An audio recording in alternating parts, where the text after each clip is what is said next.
Hello, this is Stephen, and with me today is Doctor Who music composer extraordinaire, Mr. Murray Gold. Murray, welcome to the show. Thanks for having me. Is that your telephone voice? You said you that was my immediate telephone voice, because I thought everything we said up to now was already it's already recorded.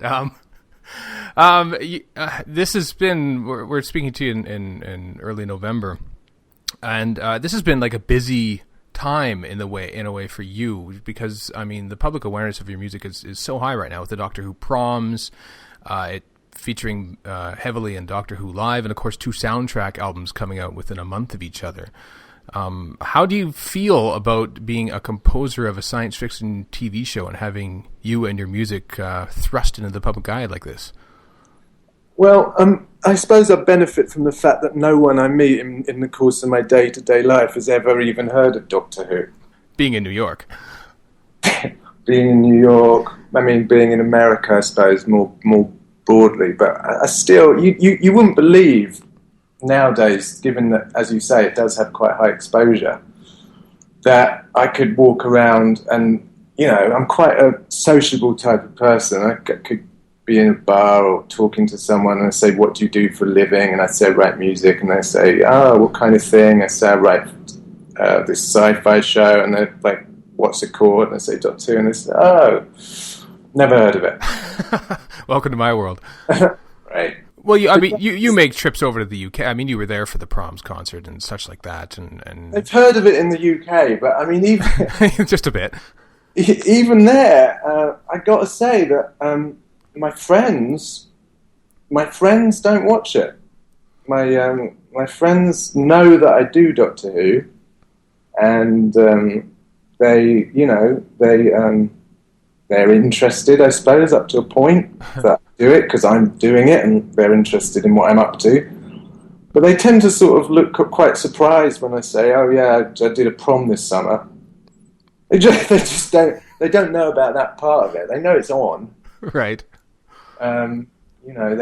So people always think I'm being modest when I say that. It's my friends are either in some vast conspiracy to pretend they have no idea what's happening in my life, or news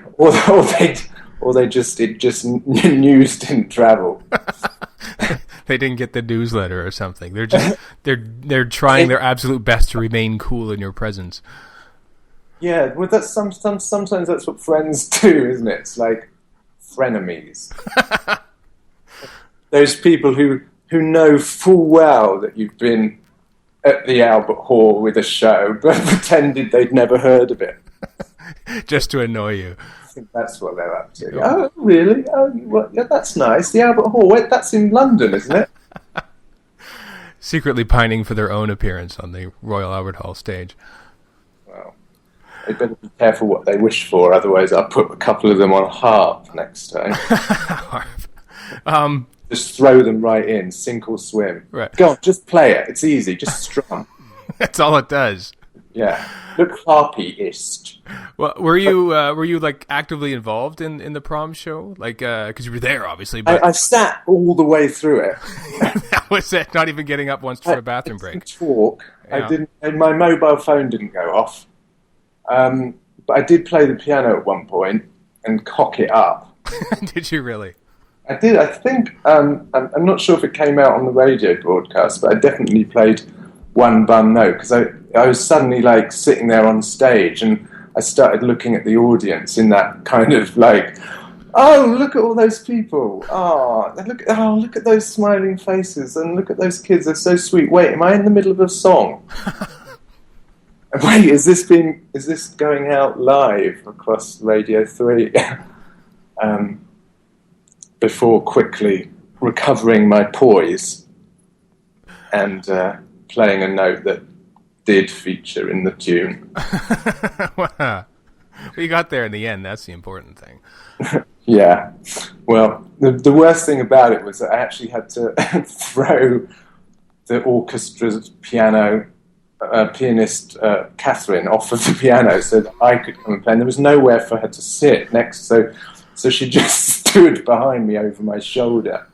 And I just had this, like, I could just feel her watching everything I did. and making a mess of it all. Well, it went down very well. I mean, everyone seemed to love it. They seemed to. I mean, it's amazing when I think about it, because for 2 years, people were pining for a soundtrack to begin with, and finally one came out in 2006 that combined 2 whole series worth on one disc, and now we're getting double albums. Is that just the public success of your music coming through, or is that like you saying, can we put this on a double album? I don't know. I blame Twitter. I blame the fact that I've actually started talking to people who have an interest in, the music. So it's a bad thing. People said to me, I wrote on the album, thanks to all of you guys. If you hadn't have asked for it, I wouldn't have done this.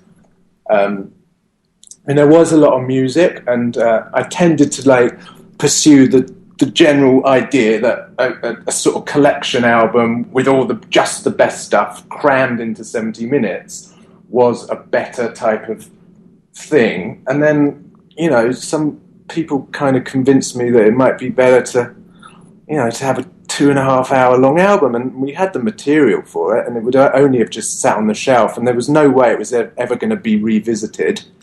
So we thought, well, why don't we do this? And then David Stoner from Silver Screen said, well, we can do this double CD for you, and we won't charge anything extra to the audience, to the buyers. And so it's like, yeah, it's a shoe-in, got to do it. So that's what happens. But it's slightly casting a rod for our own backs, because 2 double albums in a month, or what it was, has been, it does take its toll a bit. Well, did the Specials one came out in October, which well after the fact, obviously. Was that did that come out later than originally intended? Well, what happened with that was that there was a window where they wanted to put anything to do with David Tennant out, which was January, and they wanted to clear the decks for Matt. And it was bad enough just. Right, when you think about it, my recording session back in whenever it was, 2009, was basically 3 Christmas specials, and then 3 episodes of the new series were all sort of happening around November, December. So me trying to sort out a sort of series 4 specials album at the same time as all that was going on was impossible. So once we missed that window in January, they said they weren't interested. The kind of brand people, right? It's tough to chuck it out in the middle of April or something when Matt Smith is sort of. Well, they just didn't want to do that, and they wanted to give Matt a chance to establish himself and for everything to be about him for a little bit, which you can understand. But really. So I think I thought that the time had probably passed for it for something to come out, but the people just kept on asking about it. When's it going to happen? And people didn't care that it was current. It wasn't current. It wasn't it was.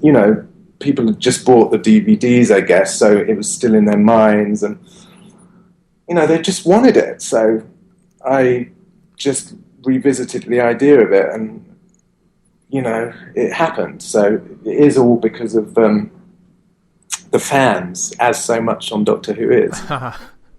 Well, I know everyone wanted to hear especially the Regeneration theme. Right. That's one I think most people were pining for, if not demanding, because you know how fans can be. Yeah. So really, it was inevitable that this thing was going to come out eventually. Well, I don't know if it was inevitable. I think it could easily have just, become found its own little patch on YouTube or whatever, and remained there. I don't keep a lot of the stuff. I'm really, if I change computers or something, there's no central database or anything like that for anything I write. If I change computers and leave one in England and then, give it to someone, or a lot of that stuff just vanishes forever. The archivists in the audience right here today are just gasping at hearing that last one. I know. Well, I have to. There's a healthy non-archiving sensibility that I have, which is like screw the past. Right. My stuff. It's like it's functional. It does its job. It's can't take stuff with us. It's not. I'm not trying to build any edifice of sort of work. It's just like. I think sometimes you have to have an attitude to life that you can't take things with you.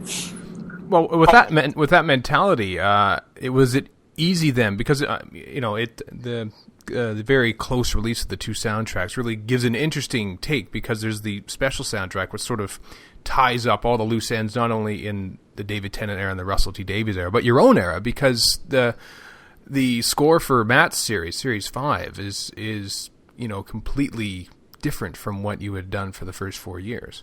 Right.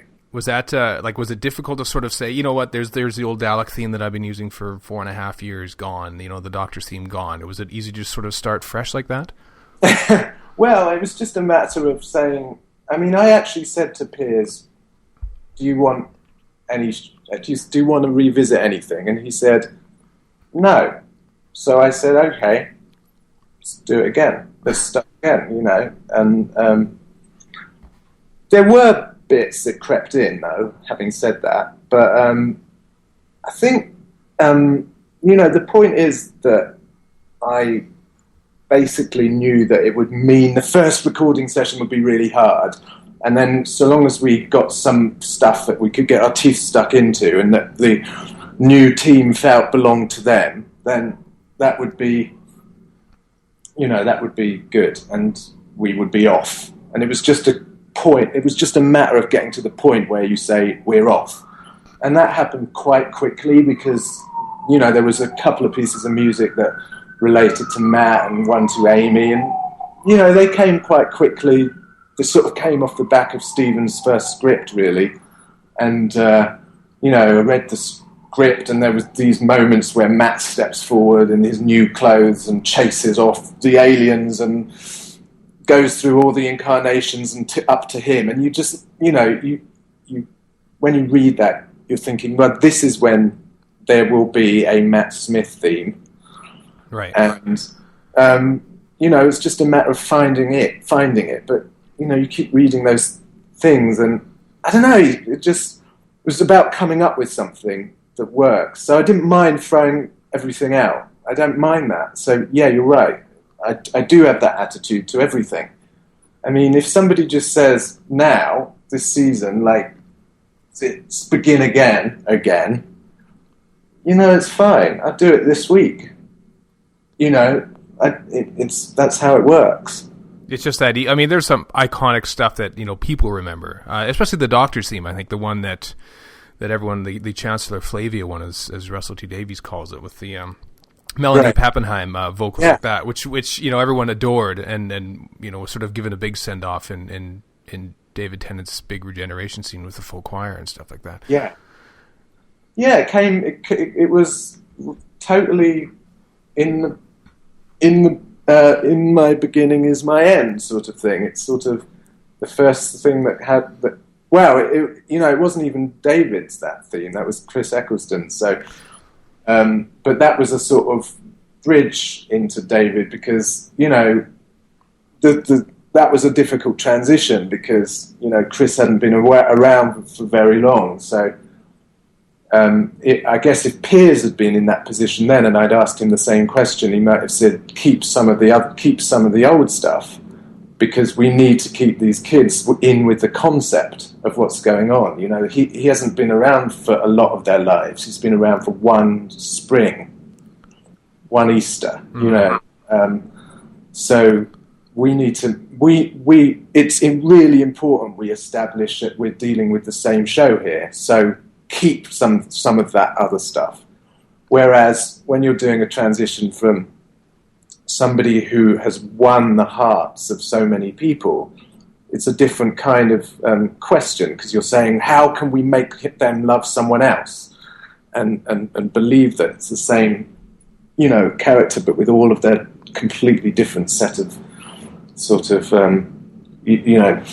priorities and look and style and wit and rhythms and all that kind of thing. So, well, different task. Yeah, well, Matt Smith's theme is a much more, optimistic and energetic and hummable, I dare say. It's probably going through the heads of many a Doctor Who fans as we first heard it in the 11th hour. Was that just based on, Matt Smith's own performance? Did you just sort of draw on his energy and sort of made a more, rambunctious theme for him? Well, I mean, I did a selection of things based on the script, and then I sort of saw photos of him, and then everybody was talking about him being kind of weird. This was before he'd even shot anything. Right. And then I saw a few bits of him on screen, and he was kind of gangly and goofy. And, there's not to say that the theme that he has is gangly and goofy, because it's just in an awkward time, sort of. It's like it's in an awkward rhythm, an awkward meter. And it's kind of reassuring, though, and there is a sort of like, get out your matches and hold them up type anthemic thing about it too. But it's like that. I guess there's just something a bit awkward about it. It seemed to work with him, and Matt bumbles around, but when he sort of levels his eyes at you, he's still that stern type. He's got that fire inside him. So he's not just a bumbler. How is the sort of not the mood, but what kind of direction and push, so to speak, do you get from the new production team as opposed to, say, Russell T Davies era? Well, I mean, it's all a bit. I suppose my department's, it's quite chaotic. I mean, it consists of me, Ben, Jake Jackson, Jerry O'Riordan, who records the orchestra. It's this tiny little department of, it's not even a department. It's 4 people, right? And the task is. I don't know how it is, because it's really difficult for everybody. It's difficult for the mill and blah blah. But I guess my stuff is like a bit esoteric. Nobody really knows what's going on with it. I mean, it's not like it's difficult to hear the orchestra before it's been recorded, and everything happens so fast. And so, to answer your question, both sets of bosses put a lot of trust in me, basically. You could just say, I don't hear from them unless there's something wrong. Right. I mean, nobody sort of exactly prescribes what they want. I mean, everybody knows there were buzzwords for the new season, like dark fairy tale, but, I mean, who cares? Like, you see the first 10 seconds of episode 1, it's like nobody needs to tell you it's a dark fairy tale. It's like it's this little desolate house and there's rocking swing, and it's. I mean, the what you do is on screen, so like that's where everybody's telling you what you should do. So nobody has to tell you anything. I mean, Stephen sends me a script. Contained in that script is everything I need to know about what I should do. I don't suppose anybody particularly said we're trying to do a change of tone or anything like that. It's,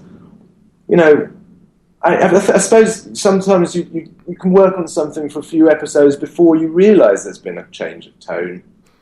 I mean, I don't even know what's happening. It's very subconscious, I just respond to it, and I like the Doctor's moral universe, and I look at what's going on, and I tell the moral story. And, Russell's episodes are a bit more jolly sometimes. And, they have a slightly different aesthetic, Russell and Stephen. They have a different emphasis sometimes. It's quite interesting. It definitely comes out in the music, and probably I know what the different, what's going on somewhere. Do you ever get requests from directors? Do they like that? They might want specific things that might be left in or left out of a certain episode? Well, I mean, when you've got a series where there's essentially been a sort of executive decision that it's going to be more or less scored through, you're not going to get a huge amount of spotting. You don't get a huge amount of benefit from looking at the episode and saying, like, this is where the cue starts, because everybody knows, and some people love it and some people dislike it. But when the show starts, there's music and pretty much goes right the way through. There's very little silences. So in terms of what the directors have to say, that some of them have got some very specific things that they want to address, and that happens, and they let me know what those things are. And a lot of the times, with the schedule, we're just trying to tell the story as clearly as possible and as honestly and sincerely as possible, and trying to let the script shine. And sometimes there's a problem with how it's come out. So a director or an exec might say, we just didn't get enough of this here. Can you make it clear that this is what's happening? So sometimes you get a specific thing like that. But mostly there's a pattern. There's a rhythm. There's a rhythm that's goes through each episode, that each episode has. There's a sort of, there's maybe less running around this time, less running down corridors in the last 15 minutes. Right. Russell used to motivate everything so that there could be this gigantic sort of burst of physical activity. And whereas Stephen tends to engineer everything so that there is a sort of epic introspection, and these things are just about how a writer prefers to tell his story or her story. If you'd expect a show like this with 13 episodes, for the directors to be able to sit around the table and go through everything scene by scene, it's really, it's not possible, and I'm not sure it would be constructive either. So do you basically write an entire season's worth of music as it comes in, so to speak? Like, what is the basic process from when you initially get, is it you start working when you initially get a script, when you initially see the final cut of the episode? Well, I get scripts. I've got a few scripts for season 6, and I've read a couple of them. So just I get a sort of heads up in case there's anything coming along the way. And I think what happened with season 5 was that Piers I had a conversation with Piers where he basically very animatedly and enthusiastically told me what happens in the whole series. And I'm like, okay, so when does that happen? And okay, when does that happen? When does every monster in the universe come back to Earth to challenge the Doctor? Because I have to make sure we got some money left when that happens. Right. Because and Piers is like, well, that's going to be the last 2 episodes. And all right, Jesus, okay. All right, well, how are we going to do the Silurians? So I try and sort of, think it ahead, because we haven't got that much dough in terms of making the music, like a sort of, in terms of what we're trying to do, which is sort of to make it like a film each week or something. It's not exactly like a film because it doesn't have the space of a film, and nor should it. It's only 45 minutes long. Mm-hmm. But we want it to have that kind of urgency and scale of a film, but also to be very densely sort of cued, so that it, so that you're sort of on the edge of everything all the time, the edge of your emotion, the edge of your seat in terms of intensity. But we have, that has all kinds of considerations to do with, how do we pay for it? How do we make it work on a technical level? How do we cover these episodes where we thought they were going to be really small, but they turned out to be really big? Like something like The Lodger. Mm-hmm. It comes along as episode 11 and it hasn't really been flagged up at all because I think it was written late and, not because I think Gareth was asked to write it late on or something and didn't get to see it. Nobody's really mentioned it in terms of the whole sort of the way this whole season is going to work. And then when you think about it, it's a really tough episode because it combines, romance and sort of sports scenes and kind of crazy house anxiety and then a really big thing at the end, and a gigantic sort of pulling and pushing and sort of kissing to save the world type scene. And those kind of episodes are actually much harder to do than something like the Silurians, which is really one track and does get flagged up. So when those episodes come and jump out at you, it can throw a bit of a spanner in the works, and we have to work our way around it a little bit. Because you, I think I read somewhere you only get like 3 days basically with the Welsh National Orchestra to record their parts. Yeah, and of course, well, one of those is completely for the Christmas episode, which we didn't have last year. So we actually did have 3 orchestral sessions for the 13 episodes. This year it's likely to be 2. That makes it harder. Because even if we totally mug the orchestra like a supermarket music trolley dash, right. We still can only come away with about an hour of music in one of those sessions. And it might seem like a lot, but, when you've got about 40 minutes in every episode, it doesn't go very far. So this year we're looking at one session for the first 6.5 episodes. 6.5, right. Second 6.5.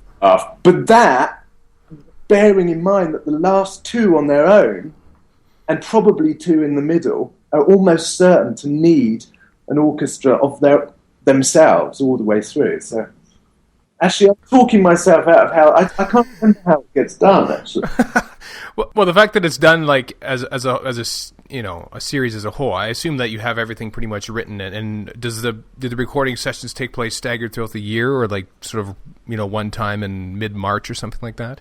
Well, it varies. It just it sort of depends when the orchestra's available. Right.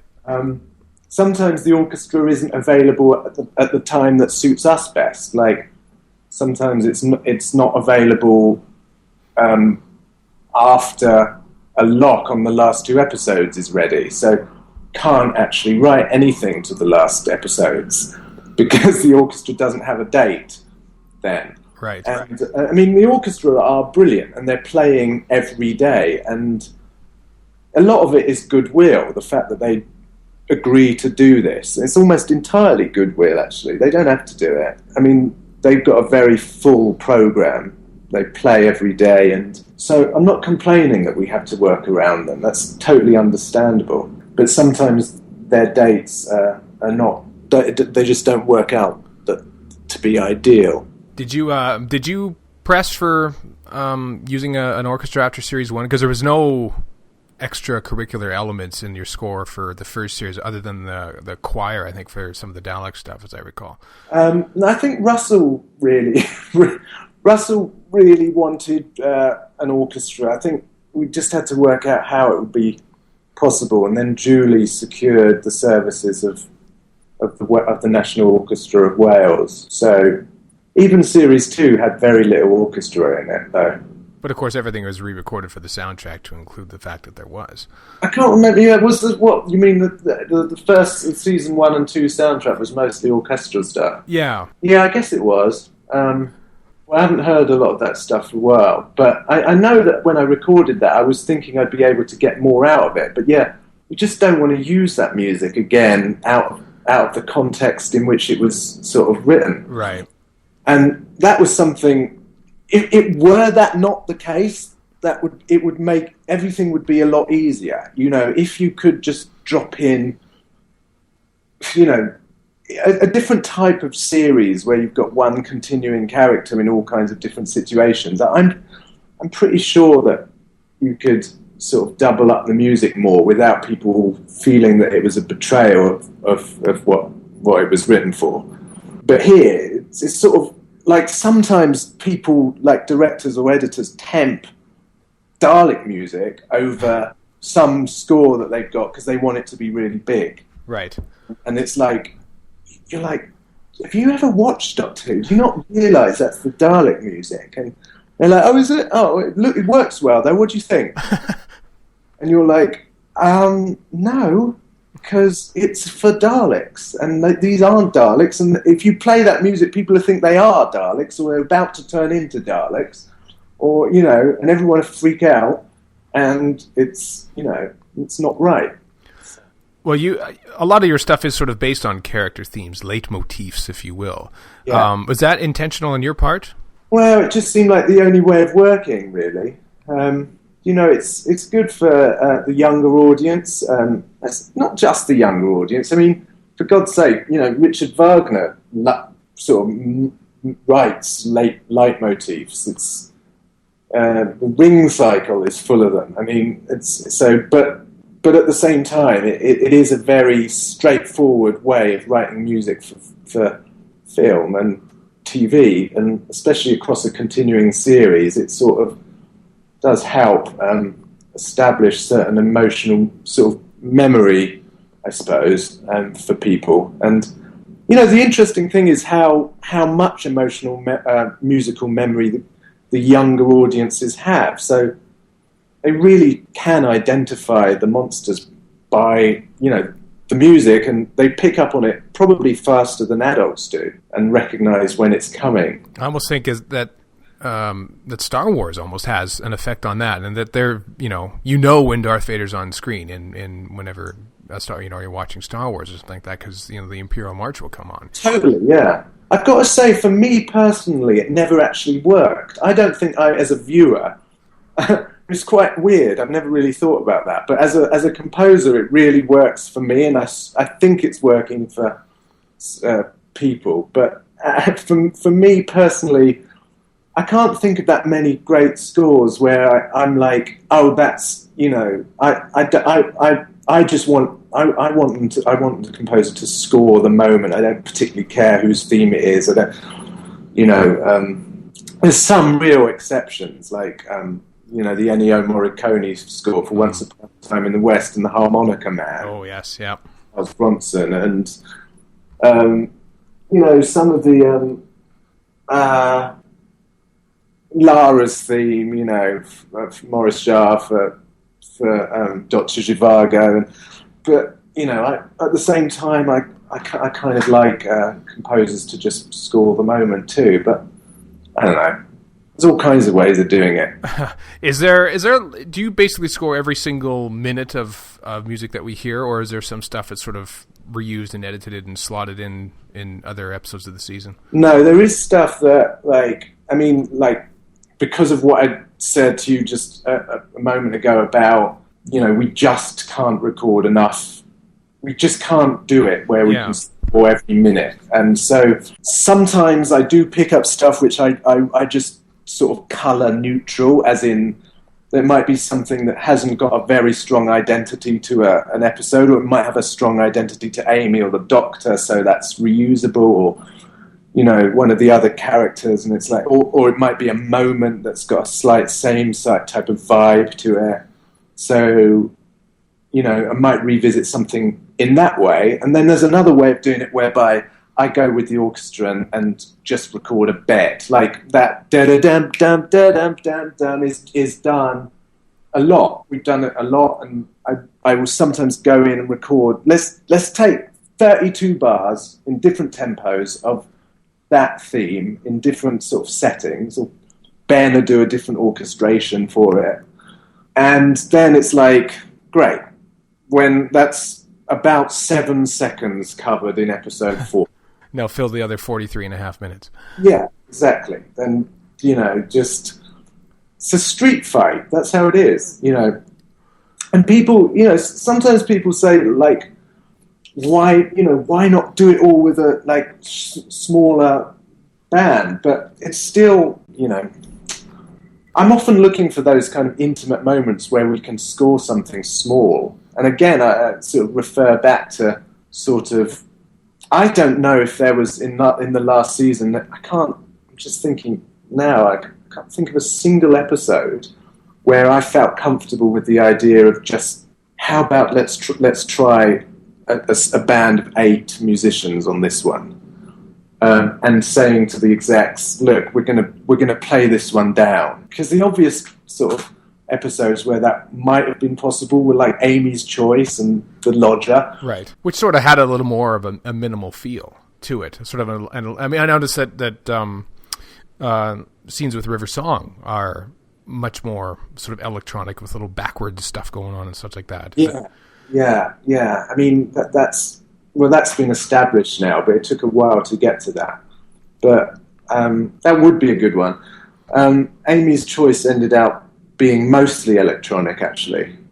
That was nearly all electronic. Was there ever going, like, from the get-go, was it always going to be sort of like traditional cinematic score, or were you ever sort of veering maybe into a little more electronic, minimalist type of music, kind of almost as what the old series was back in the day? Well, if you look at the very first episode of Torchwood, it's series 1, episode 1. Mm-hmm. That's almost completely electronic, and I really loved that episode, and I scored it in a way which was, it was dark, and I mean, there's always people out there who are saying, why isn't it dark and sort of it's more sci-fi, more like, and it. I mean, I've tried it and submitted it, and everybody's just thrown like, no, you can't. This is just, it's not giving enough. I think what you have to remember is that this is a kind of extraordinarily generous, hearty type of show. I mean, even when I have found the odd person in America who has seen it and we talk about it, they say, oh, it's so British, it's not like any other sci-fi, it's kind of so quirky and it's so moral and it's kind of got a different message, it's kind of not doomy like sci-fi can be. It's not like, we're not establishing a mood where everything's imperiled, and we're really establishing a sort of more of a enlightenment type of morality, which is that, with understanding. It's almost like Atticus Finch-like. It's To Kill a Mockingbird in sci-fi land. Mm-hmm. It's like, put yourself in the other man's shoes. It's a very generous and giving type of vibe, which is the best word for it, that this show has, and that's what gives it a wider appeal in England. That's what makes it cherished by people, because if it were just another sci-fi show, it wouldn't be. It wouldn't have people going all swimmingly gleeful about it. Now, the reason I'm saying all that is because musically, there's a difference between a guy that's standing there giving their all musically, and some people don't like that, and that's fine. They're entitled not to like it. I don't care, because at the end of the day, it's in line with the morality and the feeling of this show, which is like, we give everything we can. So when you try something that's darker and just sits back and is like sterile and machine-like or cold and remorseless, it gets some people's skin, gives people goosebumps, and that's fine. It works on that level. But it's not giving us anything human. It's not giving us anything with a big bow on it marked "with love from us." And some, people might find that all a bit lovey and sort of pathetic, but that's how we feel about it, and that's how, that's how we make it. And every time, whenever we try to do anything, colder and darker, just doesn't really feel like anyone's trying, or anybody's like, into it. Well, it's sort of when it sort of appears out of the blue, like in Amy's Choice or something like that. It's sort of it probably has more impact when you do sort of dip into a purely electronic, eerie score for short periods of time. That sort of takes the viewer, sort of knocks him astray a little bit, as just like the episode in question is sort of knocking you astray as well. Right. I mean, there is that it is dotted all around. I mean, I'll just tell you, when Jake originally made an album for Series 4, and I just left him to choose his best stuff, and then I listened to it, and it was this like really dark electronic stuff. He basically pulled all the weird bits from the show and put them all together, and it was almost unrecognizable as a Doctor Who album. Like you wouldn't sort of think of it as being what you'd been. I mean, it is there in the gaps. You're right to point that out. I made him throw it away and come up with something that people would enjoy listening to. The theme tune. You've been lucky, I guess, to revamp it 4 total times, which is more than anyone in the whole history of the show has ever done. How did you approach it each time? I suppose one of them was sort of re-recorded at the orchestra, so really 3 major revisions. But how did you approach, especially the first time when the show hadn't quite, obviously found its public feet yet, and all the way through till the current one? I mean, I suppose in a way I feel like I've only really done it once, and then there's been variations on that. I mean, I think they're of a piece. I don't know if I've got anything else to say about that. I mean, I love the theme, I love the original.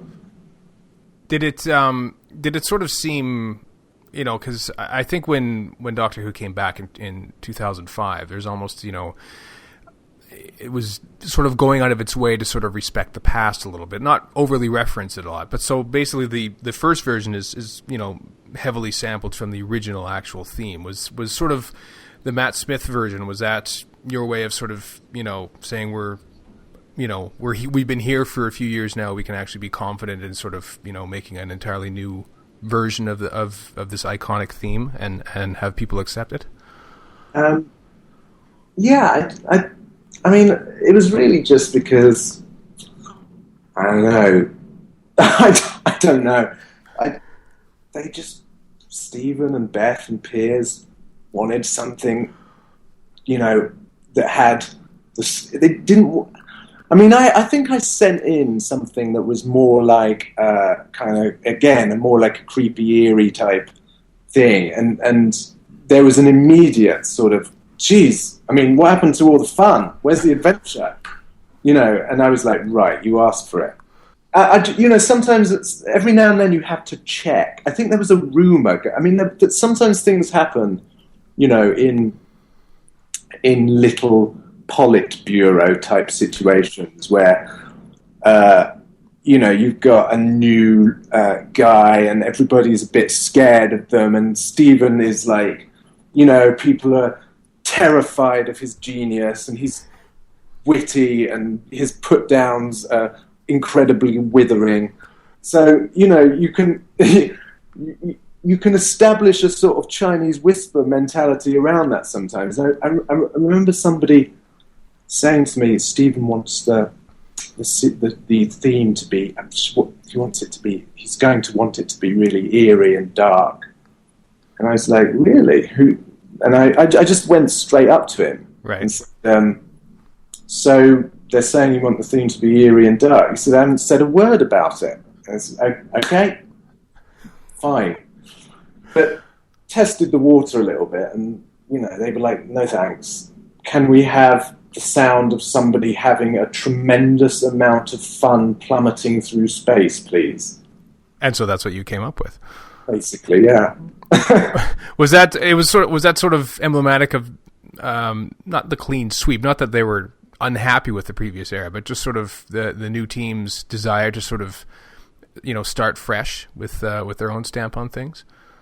Yeah, definitely. I mean, they quite understandably were about to walk into a gigantic hurricane of work and kind of relentless pressure and no doubt criticism and scrutiny.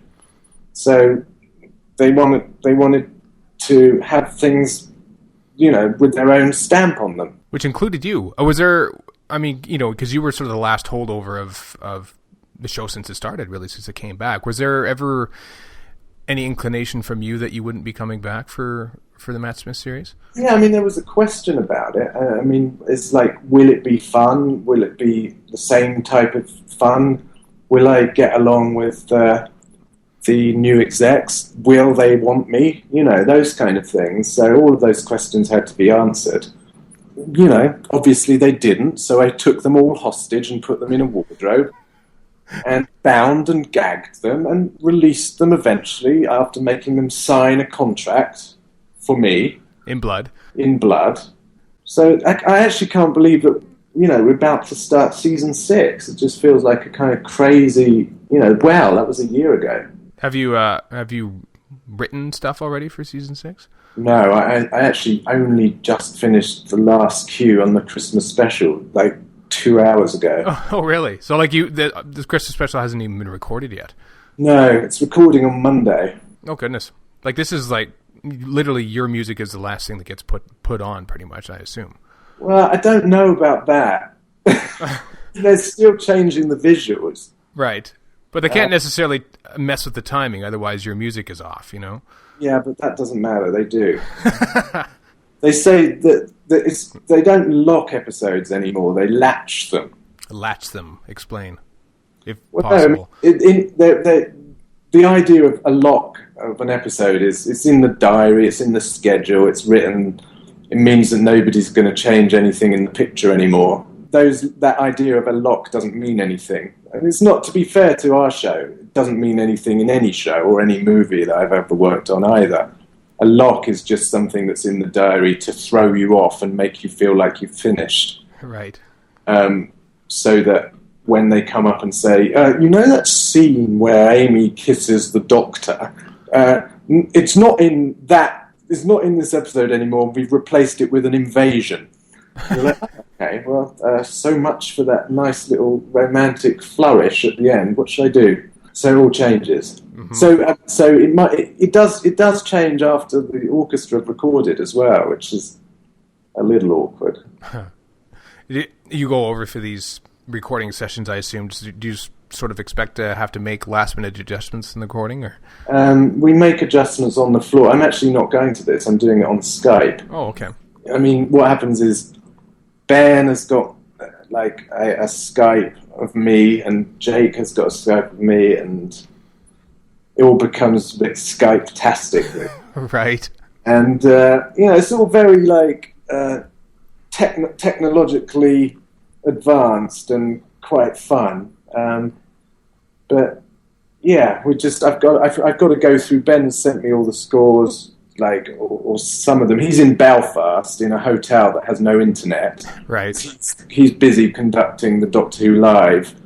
And then I think that finishes on Sunday. And then I think he's getting a plane to Bristol or Cardiff to be there on Monday.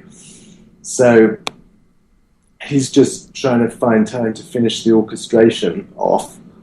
And I'm just trying to read the orchestrations that he's sent me and try and get the notes back to him about changes in that. So, it's pretty intense. Does technology, allow you to sort of live in New York and do the score of several British TV series every year?